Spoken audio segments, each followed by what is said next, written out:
At the turn of the millennia, the people of the Empire partied in the streets of Mordheim like it was 1999. 'Cause it was. It isn't just elves who can murder bang divine judgment into existence, and in the depths of their depravity, Sigmar found these people unworthy of his love. He cast Big Ol' Rock, and thousands died as a twin-tailed comet of Weirdstone slammed home into the center of the city. Since that fateful day, some 500 years before the current timeline, Mordheim has been a city of the damned, and it is to Duke's damned nations we shall return now for an absolutely gigantor siege, with 10,000 troops all vying for control of that central plaza. On one side, the High Elves and Dwarfs have put aside their petty squabbles for a moment to come to the aid of Ostermark and the Empire, as demons and fouler things stalk the marshland beyond. Azazel, Queek Headtaker, and Belakor the Dark Master will unleash their unholy abominations in a bid to turn this accursed realm into a graveyard once more.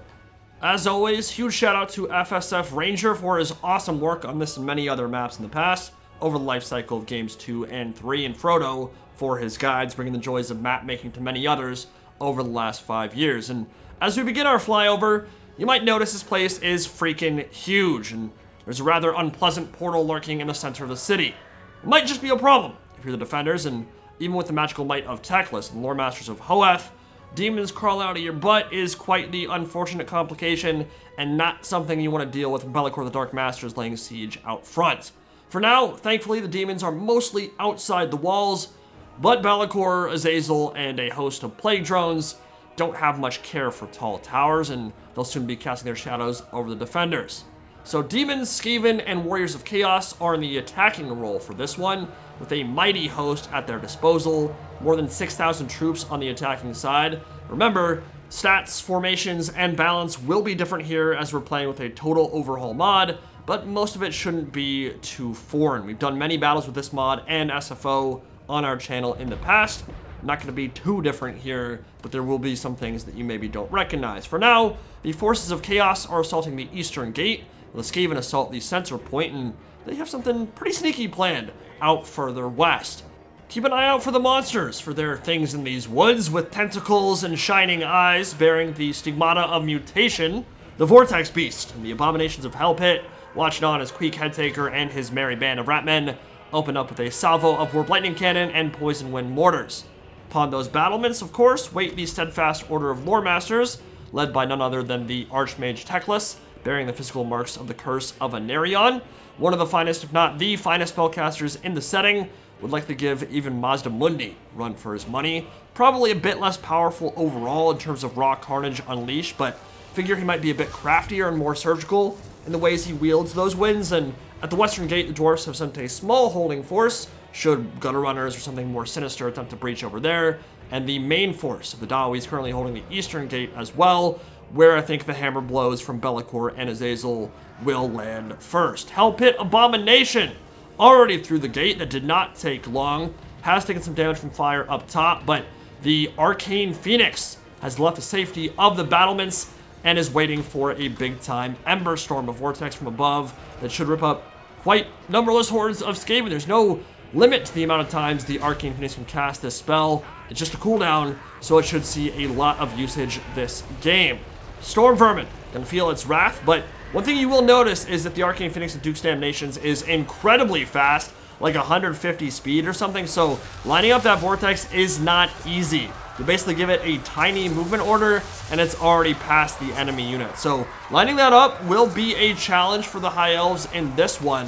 What won't be is focus firing down the Hell Pit Abomination, because even though range fire and focus fire in this mod does a little bit less damage than it would typically in vanilla, when you've got 4 or 5 arch units all shooting into the same big target with low armor, it will drop pretty fast, so the HPA is getting pincushioned already. But it has created a little bit of a bastion for the enemies of order to make their way through. Same thing over here, Keeper of Secrets, the Slaneshi Greater Demon, swaggering, sauntering its way through the gate as Blue Horrors and a bunch of other Warriors of Chaos and Marauders do their thing, marauding their way into the eastern gate of Mordheim. They'll be met by the stout-hearted Dawi, who have layer upon layer of defense waiting to blow up anything that makes its way towards that central capture point. Hell Pit Abomination, stomping its way through the Azure Spearmen, Dwarf Warriors attempting to reinforce and help out their knifier cousins. maybe a little bit of shit talk between those two parties, but again, they have more important things to worry about than a silly book of grudges. Even the Dwarfs, as ornery as they can set aside their grudgeoning and work with the Elgi when push truly comes to shove. Their shared hatred of Demon and Thagaraki should serve them well in an apocalyptic siege like this. Too horrible to die. Proc for the Hell Pit Abomination, but it won't save it. Arcane Phoenix gives it a little bit of dry hump in the back of the head, and Teclis has brought down the beast, but is now surrounded by a horde of Skaven slaves, which is a bit more dangerous in Duke's Damnations because characters do not have much HP, and you can see Teclis is already being whittled down by a horde of angry, chittering rat men. He needs some help. Dawi are coming to his aid. Arcane Phoenix is nearby as well, but the mortars continue to their big-time salvos into the archers and stuff behind. Arcane Phoenix circling overhead looking for another Ember Storm. You can see that 160 speed is making it more difficult to line up the vortexes from above. Teclis will manage to squeegee his way out, but lost about a third of his health. We need to pop some potions to get back into the fight. Now we can see the secondary and tertiary layers of defense here, and there are some new units on the battlefield as well.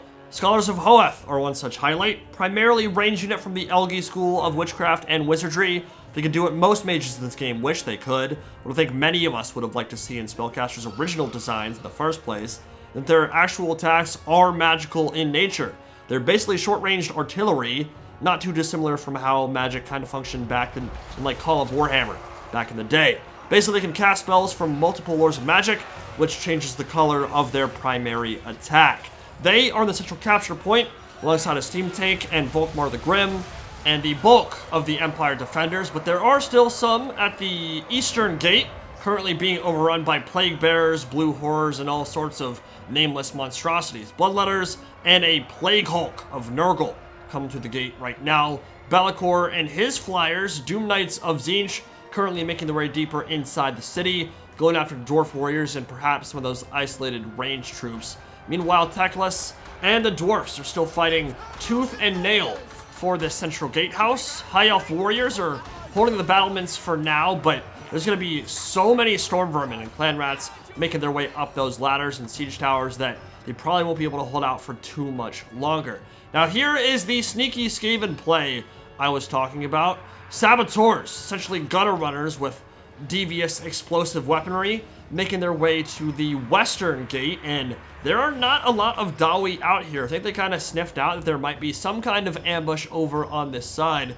Good to have some kind of holding force, but alongside the swordsmen, there aren't a whole lot. What's interesting though is there are some tunnel fighters holding that gate, and they're actually one of the rare units in the setting that are better fighting isolated. They literally have a passive that allows them to do more damage and hold out in a better manner when they are literally surrounded, because they're all about fighting in tunnels and being outnumbered.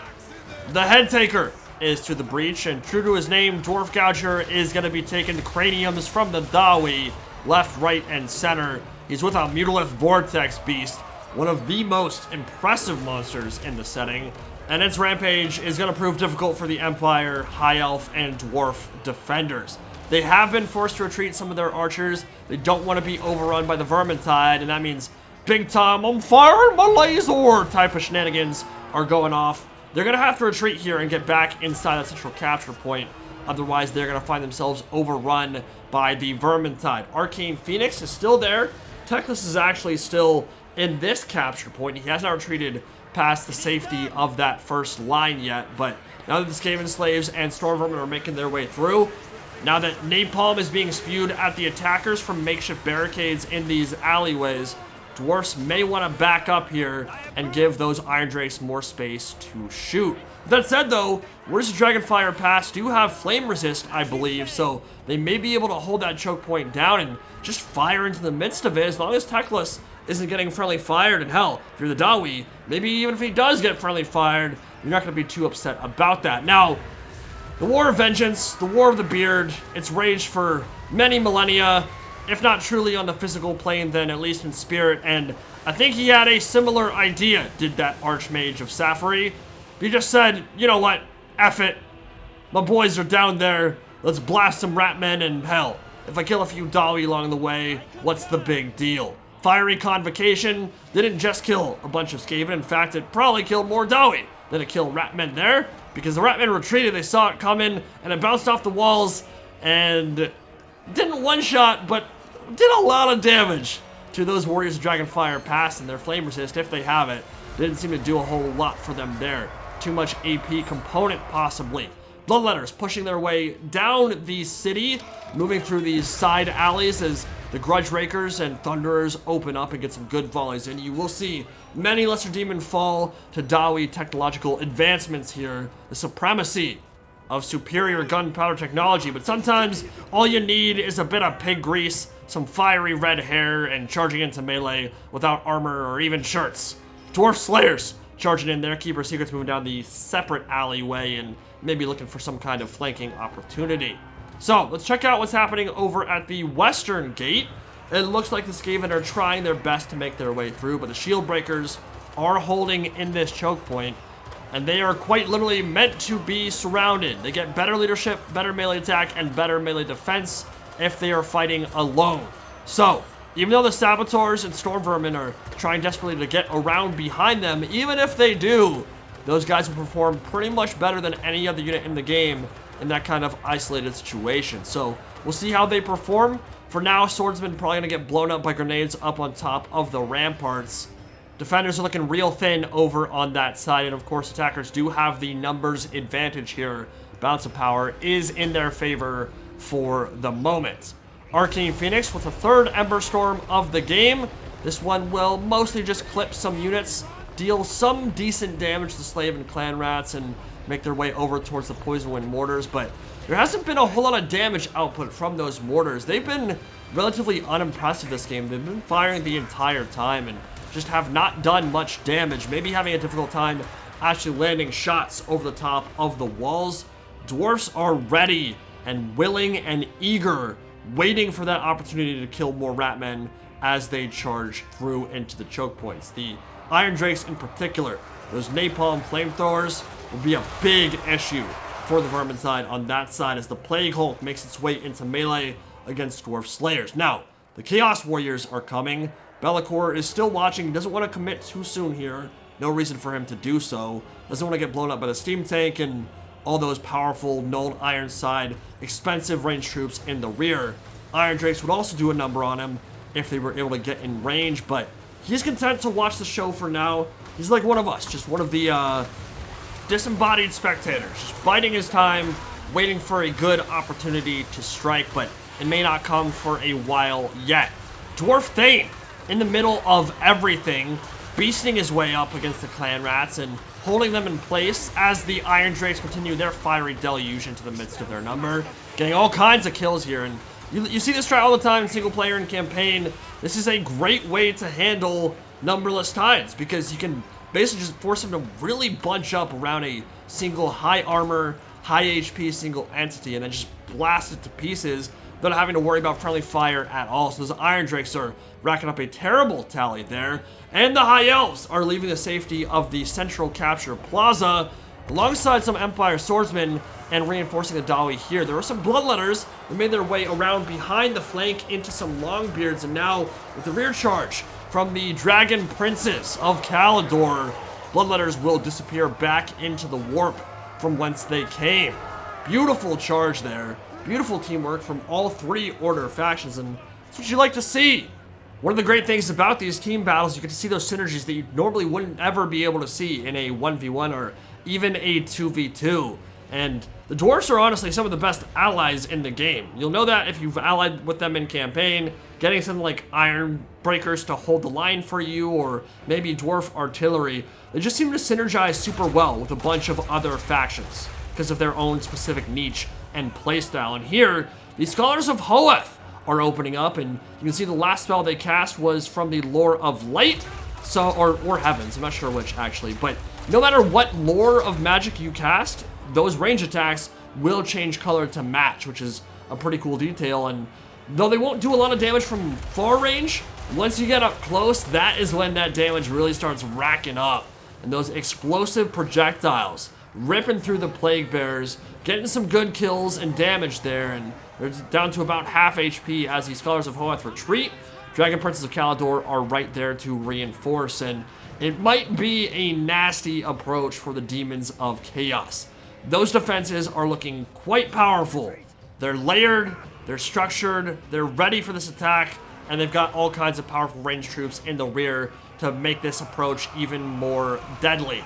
Swordmasters of Hoeth in Duke's Damnations are not the armor blenders that they are in vanilla. They're specialized more for clearing chaff and mid to low armor troops, but if you throw them against stuff like Plague Bearers, they can kill almost limitless numbers of them. Their stats are really damn good, and especially if Harmonic Convergence is being tossed their way, that's going to be an unfair fight for the demons. So, not so specialized in killing the Warriors of Chaos and some of those really heavily armored Chosen type troops, but just what the Doctor ordered when it comes to clan rats, slave rats, and lesser demons being thrown your way. So, they're going to hold that choke point down for now.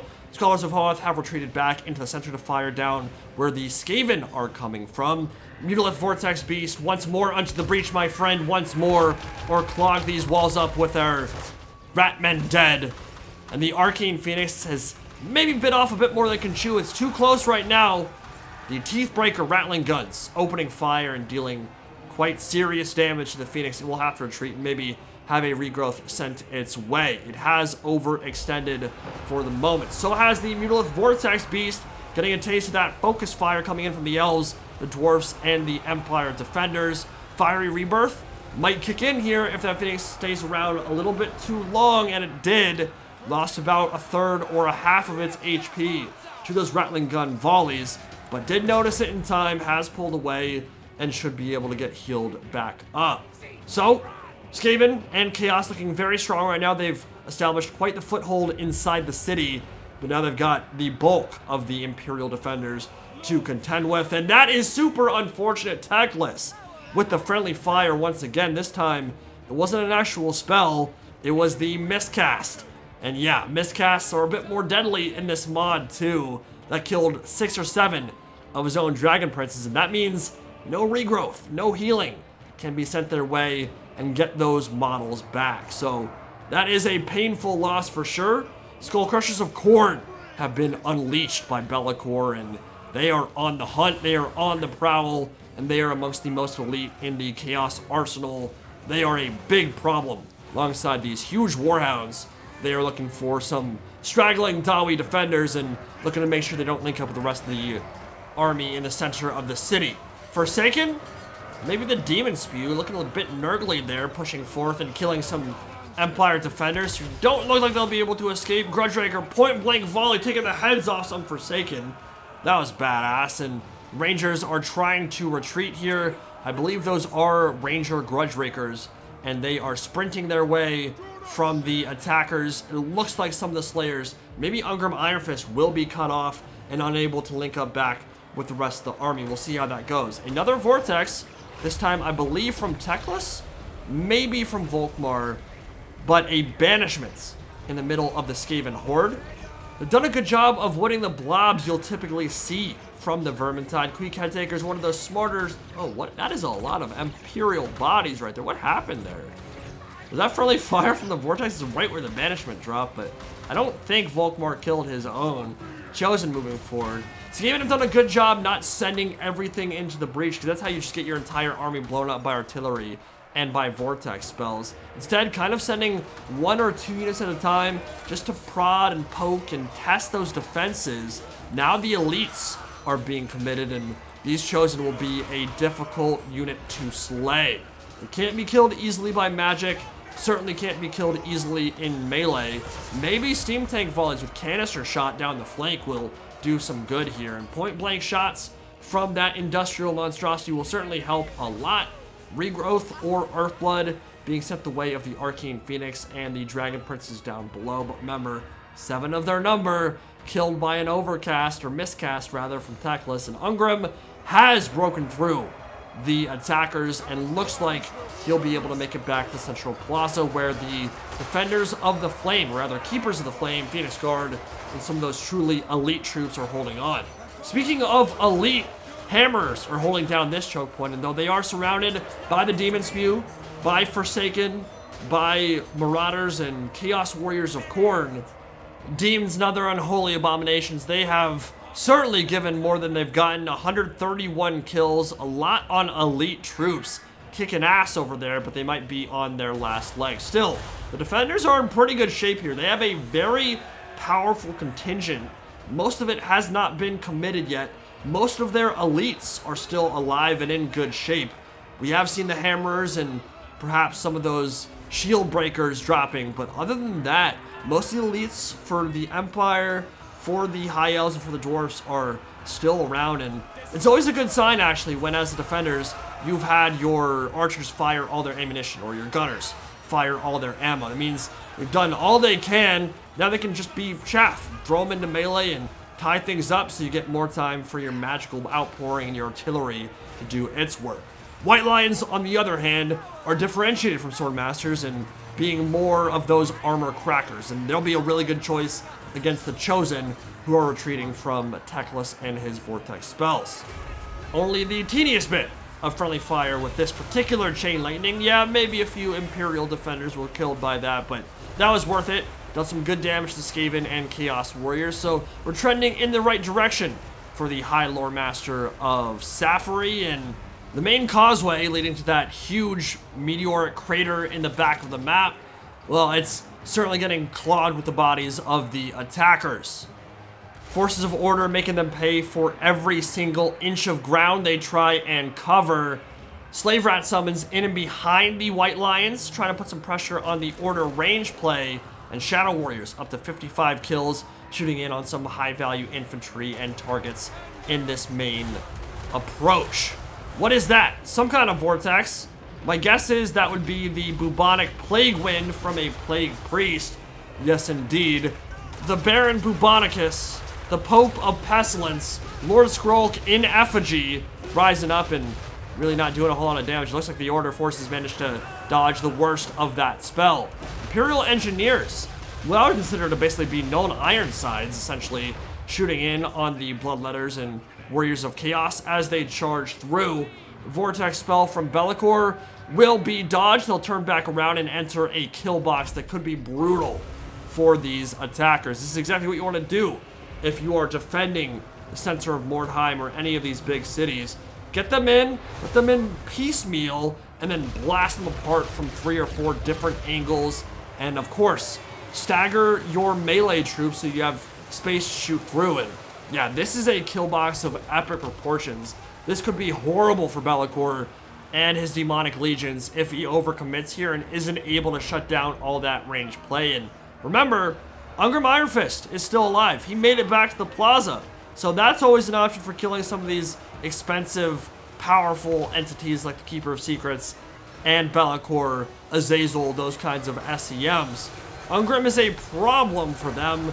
He has incredible stats and still retains that bonus versus large.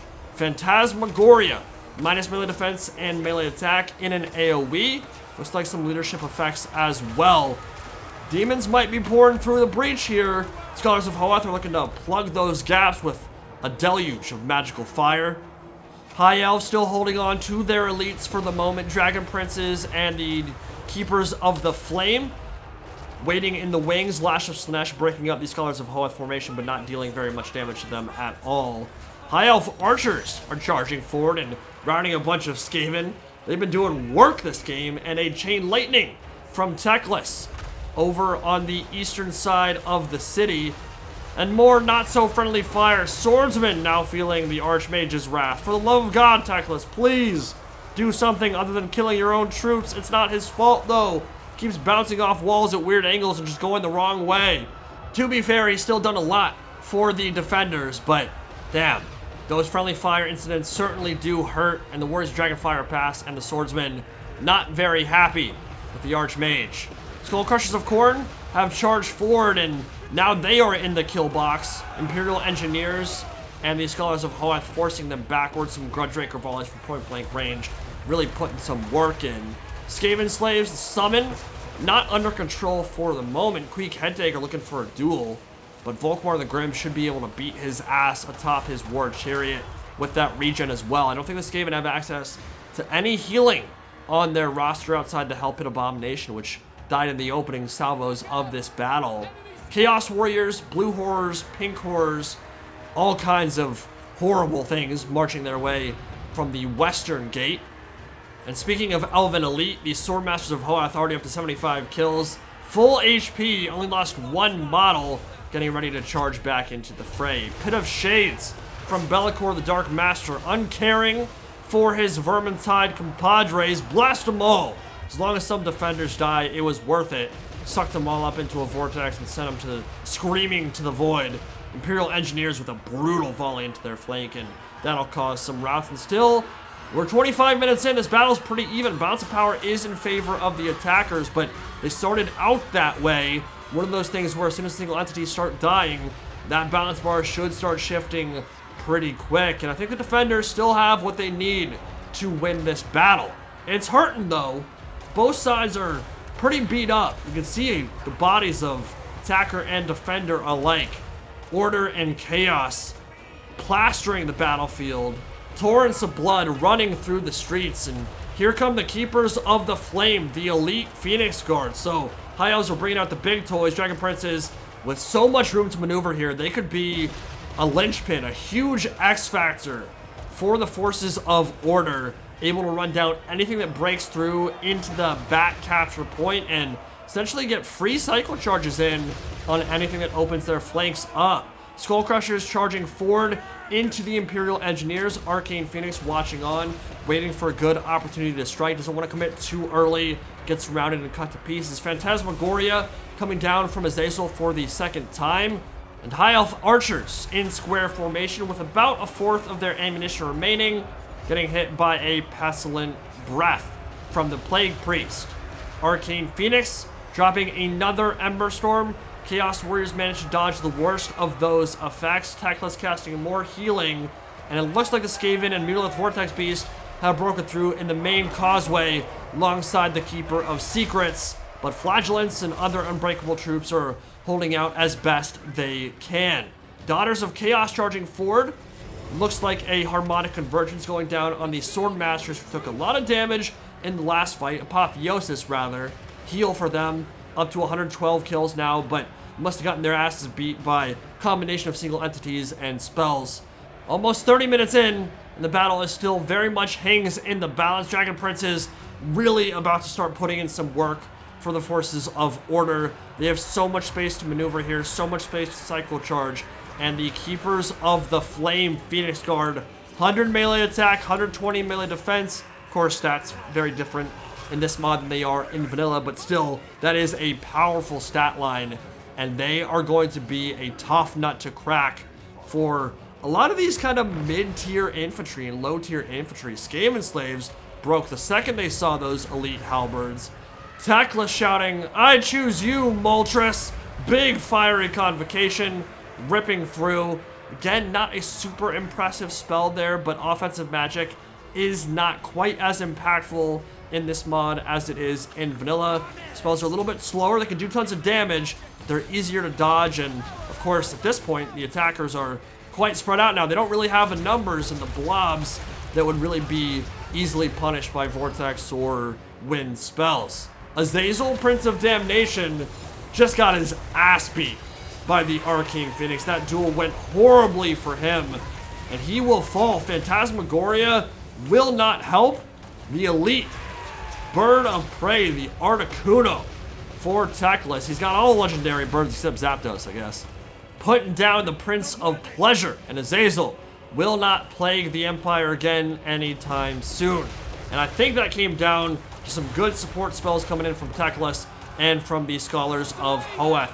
Harmonic Convergence, Enfeebling Foe, those kinds of spells can be so impactful in duels, and that is one thing about duels in Duke's Damnations, is that they are often very brutal, very intense, and very short. Small HP pools and fast attack rates often means those snowball out of control pretty quickly, especially when magic gets involved, and it goes one way, and you're not paying attention, your Lord or your caster gonna drop real fast. And in this case, Azazel, Prince of Damnation, is done for very soon, very quickly. That is a big blow to the forces of Chaos, because now it opens up more opportunity for the Ember Storms, for the Vortex spells, for the Arcane Phoenix to pick and choose its engagements, because one of the two main threats alongside Belakor to that Arcane Phoenix is now gone. We're just looking at piles and piles of corpses right now. Haven't called the Keepers of the Flame too much this game, and they are pushing back the Slaaneshi Demonettes, the Daughters of Chaos, a lot of these elite troops. I don't know where the Chosen are right now. Perhaps they fell to the Phoenix Guard's blades, but this is a problem because they're now fighting Exalted Demonettes and getting shot in the flank, and though they do have physical resist and they do have flame resist, it looks like the Exalted Pink Horrors are doing a number on them. We're seeing a lot of mini explosions. Each time we see one of those, it means another Phoenix Guard has fallen, and they may have overextended in that choke point. Basically just buzzsawed their way through a bunch of enemy troops, but it pushed them down the causeway and opened them up to getting shot in the flank, and that may be their end momentarily. That's a big loss for the forces of order. So trading blow for blow still. Plague Hulk and Plague Bears teaming up against the Arcane Phoenix, which will look to retreat back into the skies. Scholars of Hoeth are running out of ammunition, or rather magical juice, I guess is a better way to put it. And Ungrim Iron Fist in a straight up duel with Belakor the Dark Master, in which you have it any other way. That is epic. Exalted Demonettes surrounding the Lord of Slayer Keep. Can he bring down the demon? Down to 1700 HP. Ungrim has 850, so it looks bad for him. He's isolated, cut off from the rest of the army, unless the Dragon Princes can stomp their way over, and they might do so. Teclis is in there, Scholars of Hoeth engaging, and the Doom Knight circling overhead as the Arcane Phoenix comes over. Ungrim Iron Fist in like 3 attacks took down Belakor the Dark Master, who is sent screaming back into the void. The Axe of Dargo bit deep into his toenails, and he was not ready for that pedicure. Now Exalted Demonettes being relieved of their heads, and Ungrim, is he going to be the MVP of this game? That was a huge kill. You see the impact that had on the balance of power. 3,400 value on him and up to 100 kills. Dragon Princes teaming up with the Scholars of Hoeth. Arcane Phoenix with the 5th or 6th Ember Storm this battle. Teclis is still alive, and they might have just cracked the nut here. Forces of Order might be able to hold on. It's looking pretty decent for them now. Now the Keepers of the Flame are gone. The Shadow Warriors that push down the causeway alongside their Phoenix Guard brethren are also gone. Nurgly spells being cast the way of the Dragon Princes. Plague Bears poisoning all nearby. And these Exalted Pink Horrors, not been used this game much, are looking to make an impact and put their stamp of approval in the last stages of this battle. That Arcane Phoenix continuously harrying those Doom Knights. They have dropped very low. Steam Tank getting point-blank canister shot volleys into their number as well. And with the help of the Dragon Princes, this could very easily be the end of Tzeentch's representation on this battlefield outside those horrors. Chaos and Skaven really don't have any good answers for Dragon Princes at this point, other than just dragging them down through sheer numbers, through sheer attrition. Scholars of Hoeth still have Winds of Magic to work with. They'll be forced into melee, but they're not completely horrendous there either. The stat line leaves a little bit to be desired. They are squishy mages after all, but they are holding, and they're continuing to cast important spells on the Dragon Princes to keep them killing, to keep them survivable and tanky in the midst of this magical outpouring. And yeah, the Exalted Pink Horrors are moving in, but Dragon Princes are great versus them. They have flame resist. They don't care too much about it. They have high armor, good shields, and all that resistance to flaming attacks. So cycle charging will continue. Ungrim is still alive, but he's on slivers of health. A combination of DPs and the Arcane Phoenix saw those Doom Knights breaking for the hills, and only 2 of their model even managed to escape the wrath of the Azur. But now the wrath of Tzeentch is upon us, and they are focus firing down those Dragon Princes, and even though they do have great flame resist, high armor, all those things you'd like to see, that's 2 full units of elite range troops firing in on pretty severely damaged elite high elf cavalry. If Order wants to win this one, they're going to need those Dragon Princes to hold on. The Steam Tank is still around, but it's low. Teclis is around, he's low. More healing being sent their way. They've completely inundated and shut down this unit of Exalted Pink Horrors, but another remains free, and so Teclis charges into the breach and could be lining up for an Ember Storm from above. The Arcane Phoenix probably has it on cooldown right now, so it charges down into melee. Ungrim surrounded, slivers of health, 95 HP, 87, and this will be his last stand, surrounded by lesser demons, plague bearers, marauders, and daughters of chaos. Dragon princes rallying to their king's side. They are not able to save him in time, but they can still save Mordheim. They can still save this city of the damned. What is it worth? Nothing. Everything. Arcane Phoenix finishes off the Plague Hulk of Nurgle. God, this one's close. Coming down to the wire here. Dragon Princes continuing their heroics. Charge after charge into the demons of Tzeentch. Balance of power almost back to even. Tekla cycle charging.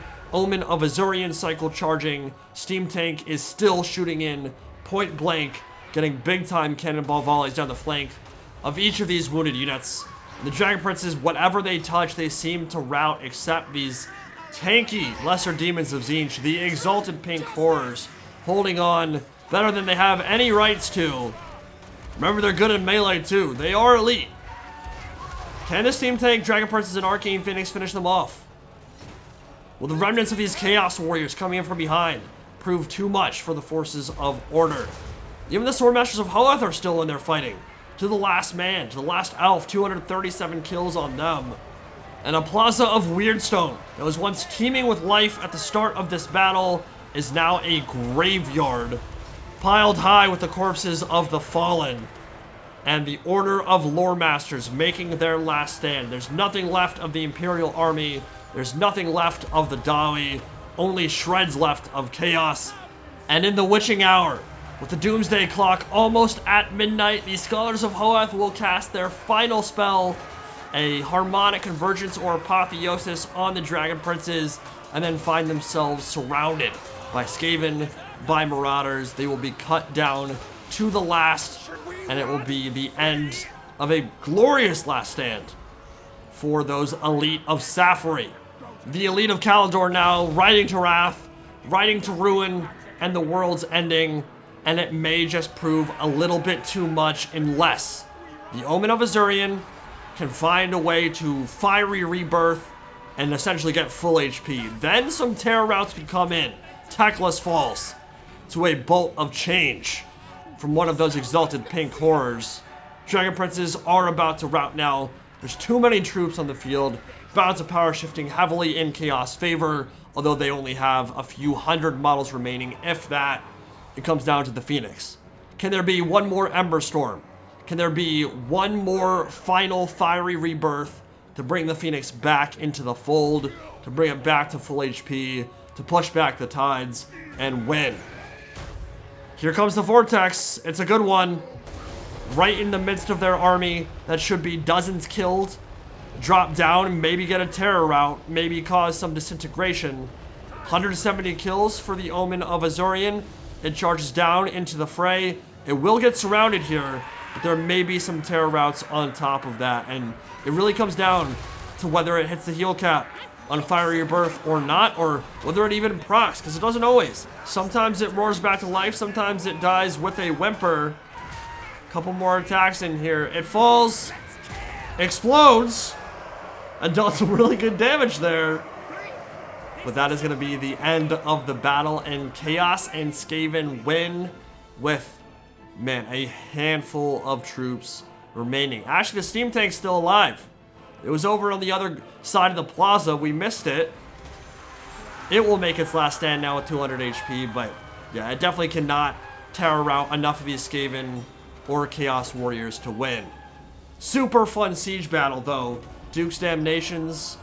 An awesome vehicle for an awesome battle, cinematic as hell, awesome last stand from the defenders, and really everything you could ask for in those fun themed cinematic sieges. So, Alan B as Karak Kadrin, 999 losses and only 23 remaining. Indie Pride, myself, Order of Lore Masters, got some good kills on Teklas, the Sword Masters, the Dragon Princes of Hoeth, and the Arcane Phoenix. Sword Masters were great as well.